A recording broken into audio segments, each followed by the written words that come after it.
Welcome to Winnipeg Sports Talk. My name is Hrabchak, and today we've got some fun summer content for you. I'm going to be ranking Winnipeg Jets prospects. As you can tell by the title, this is part 1. Today I'm going to rank the prospects 10 through 6, and at a later date, a part 2 will come out, and I will rank the top 5 through 1. I'm going to be ranking these prospects based off of their NHL readiness, the seasons they just had, and taking into account their upside as a prospect. All 3 of those things will determine my list. Let's start with the 10th best prospect in the Jets system.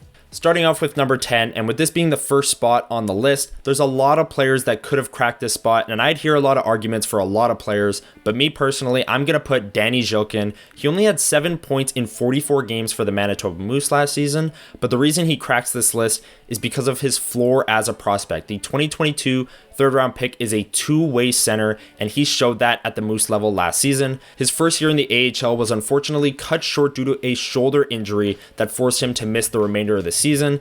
At development camp, he was in a non-contact jersey, but he should be good to go for training camp, and he's looking to build off of what was a good year with the Manitoba Moose a season ago. Again, the 10th spot on this list, I could hear a lot of names for this spot. I'm going to go with Danny Zhilkin because of the floor as a two-way center. He could be a bottom 6 NHL player one day who's very defensively responsible, and for that reason, he's my number 10 prospect.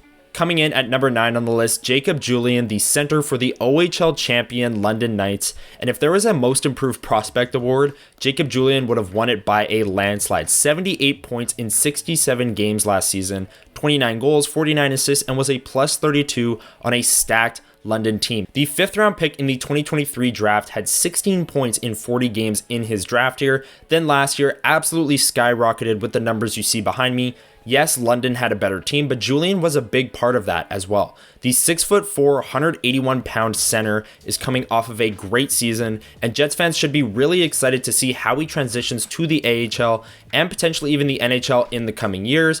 But most improved prospect, Jacob Julien, he comes in at number 9 on this list of Jets prospects. One last note for me on Jacob Julien, he's maybe the prospect I'm most fascinated to watch going forward. 16 points to 78 the year after. Was that just a fluke? Do the Jets have a diamond in the rough in the 5th round? Obviously, you want to see your prospects explode and skyrocket in points like Julien did. It'll be interesting to see how he follows that up next season and maybe the years beyond as he fights for an AHL and NHL position. Jacob Julien, number 9 on the list, but really fascinated to see where he would land on this list next year. Coming in at number 8, the one and only goalie on the list, Thomas Milic, spent last year with the Norfolk Admirals of the ECHL for the majority of the first half of the season. Then the second half of the year, the Manitoba Moose called him up and he never looked back. 19-9-2 as a goalie of the Moose, 900 save percentage, 2.72 goals against average. He had a shutout and those stats came in 33 games. He was a bit older when he was drafted, so he's 21 years old, a bit old for a prospect who's only had 1 year post-draft. But Milic, in his first AHL pro season, did everything you could have asked him for. The Moose desperately needed some stability at the goaltender position, and the youngster, the rookie, came up and gave them just that.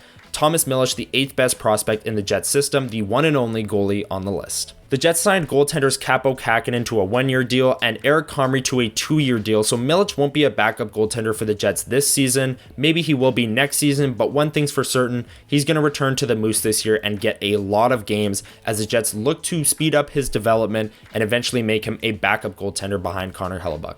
Before we dive into the Jets' 7th best prospect, make sure you're hitting the like button, the subscribe, and the notification bell down below. The notification bell, it'll alert you when part 2 of this series comes out, where I will rank the top 5 prospects. Also, let me know in the comments what you agree and disagree with my list so far. Let's get into the 7th best prospect in the Jets system.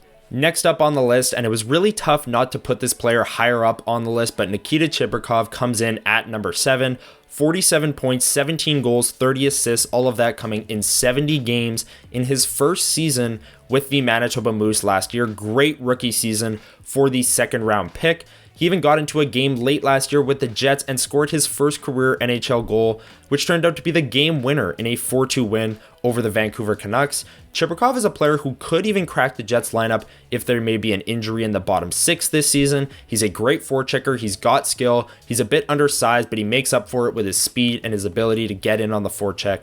Nikita Chibrikov, number 7 on the list. Really excited to see where he is next season, whether it's with the Moose, whether he gets maybe an extended look with the Jets. Either way, I think he's got a safe floor as a prospect, and we're going to see him in a Jets jersey sooner rather than later. One thing working against Chibrikov right now is how crowded the bottom six is. The wingers, Niederreiter, Appleton, Iafallo, and Barron. It's going to be really tough for him to take one of those roles, but maybe in the coming years, Iafallo and Appleton are unrestricted free agents. So maybe next year he's one of those players that slots in on Adam Lowry's line or on that fourth line to give a little bit of a spark and a forechecking and skill aspect to the bottom six. Either way, I'm really excited to watch Chibrikov going forward, whether it's with the Moose, whether it's with the Jets, see if he can unlock a little bit more of that skill that could push him into maybe a middle six player at the NHL level. But right now, number 7 on the list, Nikita Chibrikov.